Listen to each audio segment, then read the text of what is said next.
Hello hi friends, మన దగ్గరికి అయితే ఒకటి శాంసంగ్ M01S వచ్చింది. ఇదేంటంటే ప్రాబ్లం హ్యాంగ్ అండ్ లోగో అనమాట. మన శాంసంగ్లో నార్మల్గా ఈ ప్రాబ్లమ్స్ అని రావడం కామన్. సో దీని ప్రాబ్లం ఏంటంటే CPU రీబాల్స్ ఉంటుంది. ఎందుకంటే కస్టమర్స్ అనేది యాక్చువల్గా కింద పడేయడం ద్వారా ఈ బాల్స్ అనేవి కదులుతాయి అన్నమాట.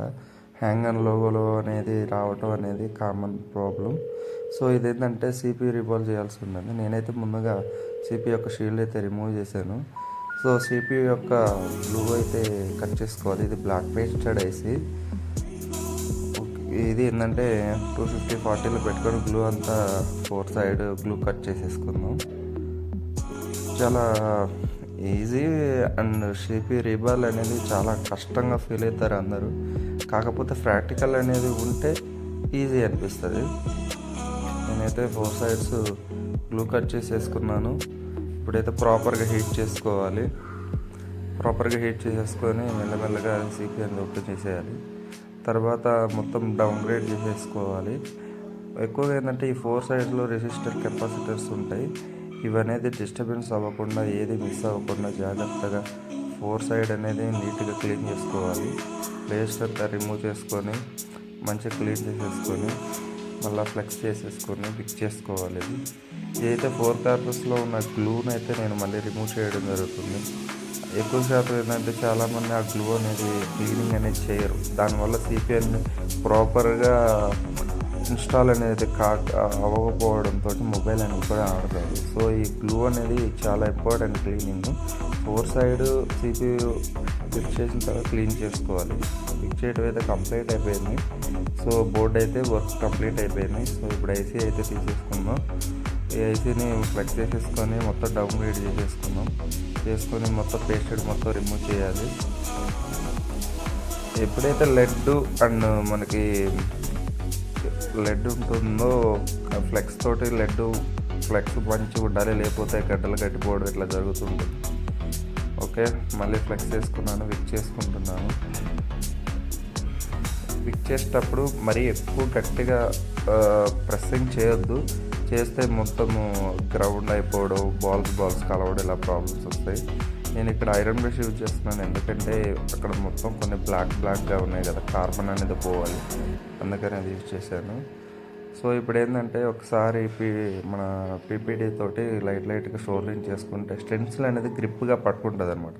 సో ఇక్కడ నేను PPD అప్లై చేసి ఒకసారి రీషోల్డరింగ్ అనేది చేశాను. ఇప్పుడైతే అక్కడక్కడ కార్బన్ ఉంది కూడా క్లీన్ చేసుకుందాం. బాల్ నా దగ్గర అయితే స్టెన్సిల్ లేదు ఈ నెంబర్ది. నేనైతే యూనివర్సల్ స్టెన్సిల్ యూజ్ చేస్తున్నాను. చాలామందికి యూనివర్సల్ స్టెన్సిల్ అంటే చేయడం చాలా కష్టం, కానీ ప్రాక్టీస్ చేసి చేయడం అలవాటు చేసుకుంటే చాలా సింపుల్. ఎక్కువ టైం పట్టదు, ఏం లేదు, అన్నీ నార్మల్గానే అయిపోతూ ఉంటాయి. సో నా CPU రీబాల్ కూడా కంప్లీట్ అయిపోయింది. ఓకే, ఇప్పుడైతే ఇక ఐసీ అనేది ఇన్స్టాల్ చేసేద్దాం. చూడండి, ప్రతి బాల్ రీఫ్లో అవ్వాలి, మంచి పర్ఫెక్ట్గా అన్నీ ఒకటే లెవెల్లో ఉండాలి. CPU రీబాల్ చేయడం అంటే చాలామందికి అప్ అండ్ డౌన్స్ అవుతూ ఉంటుంది ఒక్కో బాల్. అందువల్ల ప్రాపర్గా మొబైల్ అనేది ఆన్ అవ్వాలి. ఒకటే లెవెల్లో అన్ని రీబాల్ అనేది పర్ఫెక్ట్ జరగాలి.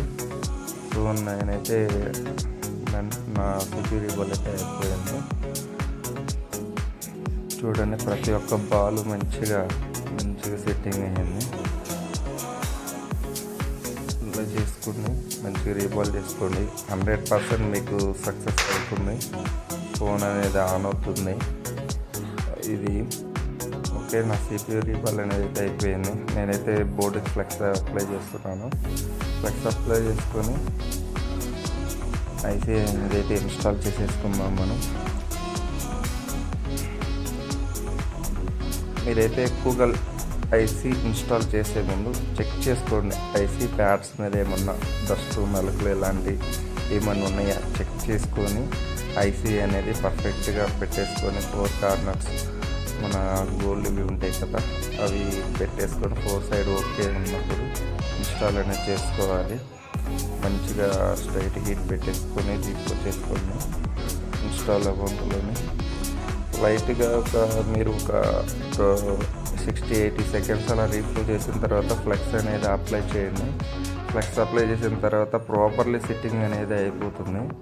అయిన తర్వాత దాన్ని మనమైతే మన ట్రేజర్ తోటి లైట్గా అనేది జర్కించుకోవాలి. ఎందుకు అంటే ప్రాపర్గా అన్ని బాల్స్ అనేవి మన బోర్డ్ ప్యాడ్కి ఇన్స్టాల్ అనేది కాదు. సో అందువల్ల ఏంటంటే మనం ఎప్పుడైతే ఐసీని జర్కిస్తామో అప్పుడు ప్రతి ఒక్క బాలు బోర్డుకి కనెక్ట్ అవుతుంది. సో జర్కేయడం అనేది చాలా ఇంపార్టెంట్. చాలామంది డైరెక్ట్ ఇన్స్టాల్ చేసేస్తారు, బట్ అది నాట్ కరెక్ట్. ఇది మీరు జర్క్ అనేది పక్కా ఇవ్వాలి.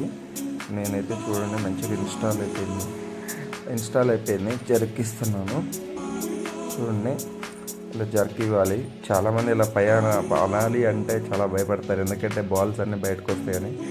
అదంతా మీరు హ్యాండ్ స్కిల్స్ చేసే కొద్దీ వస్తుంది. చూడండి, నేను సెంటరు 4 కార్నర్స్ మొత్తం 5 సైడ్స్ జర్కియగలుగుతుంది. ఎందుకంటే మనం చేసే కొద్దీ మన హ్యాండ్ స్కిల్స్ పెరుగుతాయి. సో నో ప్రాబ్లం, మంచిగా అయిపోతుంది. ఇన్స్టాల్ అనేది మంచిగా ప్రాపర్గా ఇన్స్టాల్ అవుతుంది. సో నా CPU అయితే కంప్లీట్ అయింది. చూడండి, మొబైల్ అయితే ఇందాక హ్యాంగింగ్లో పోయింది. ఇప్పుడైతే మొబైల్ అయితే మనకి శాంసంగ్ అని వచ్చేసింది. మొబైల్ అయితే ఆన్ కండిషన్లోకి వచ్చేసింది. నా CPU రీబాల్ చేయటం అనేది డన్ అండి. ఓకే, మీలో ఎవరైనా CPU చేయాలంటే భయపడే వాళ్ళు ఈ వీడియో చూసి చేస్తారని నేను అనుకుంటున్నాను. Thank you. మన అడ్రస్ వచ్చేసి Maitrihar, flat number 27, Thorrur road, Hayathnagar, Hyderabad అండి 501505. ఎలాంటి ప్రాబ్లమ్స్ ఏమన్నా ఉన్నా సంథింగ్ మాకైతే కొరియర్ చేయండి. యాక్చువల్గా ఈ మొబైల్ కూడా మాకు కొరియర్ చేసింది శ్రీ విజయదుర్గ మొబైల్స్. నా పేరు సురేందర్. SVD SMR ఛానల్ మంది. దీనిని మీరు సబ్స్క్రైబ్ చేసుకోండి, లైక్ చేయండి, షేర్ చేయండి, కామెంట్ చేయండి. Thank you friends. ఇదైతే మనం సెటప్ అనమాట. Okay, thank you so much. ఇలాంటి ఏమైనా షాప్ వాళ్ళైనా పర్లేదు, కస్టమర్స్ అయినా పర్లేదు, ఎవరైనా సరే డెడ్ మొబైల్ సంథింగ్ ఏమైనా డేటా కావాలి, మొబైల్ డెడ్ అయిపోయింది అనుకుంటే మా షాప్ని విజిట్ అవ్వండి. మా కాంటాక్ట్ నెంబర్ డిస్క్రిప్షన్లో ఉంటుంది, మమ్మల్ని కాంటాక్ట్ అవ్వచ్చు మీరు. Okay, thank you so much friends. Bye.